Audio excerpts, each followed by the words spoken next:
имам Ғазалидің бір керемет сөзі бар да, енді бәрімізге өмірлік бір ұстаным болса, осы сөз вообще күшті болар еді негізі. Егер Алла тағала пендені жақсы көрмейтін болса, оны пайдасыз істермен шұғылдандырып қояды дейді. Егер Алланың махаббаты түскен пенде болса, Алла оны өзінің қызметіне қолданады дейді. Алла мұқтаж емес ешкімге. Бірақ Алла бізді қызметіне қолданып жатыр ма, значит бір үміт бар да бізде. Алланың бір сүйетін бір амалы бар бойымызда, иншалла. Осы қағида бәрімізде болса, енді Құдай бұл жолдан айырмасын, табанымызды қайтқызбасын.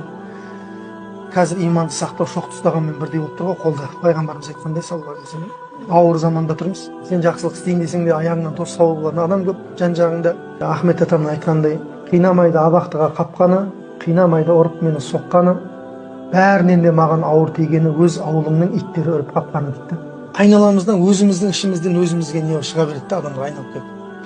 Бірақ енді Алланың діні бәрібір үстем, Алланың діні әрқашан биік. Алланың діні уәләу карихал кафирун, кәпірлер жек көрсе де, мүшриктер жек көрсе де, дін дұшпандары жек көрем, Алла ятиму нур, Алла өзінің нұрын жеткізеді бәрібір. Алла өзінің исламын бүкіл адамзатқа дүниеге жеткізеді. Сондықтан бізді өмір бақи Алла өзінің дінінің жолында қолдана берсін, қалағанша пайдалансын Алла.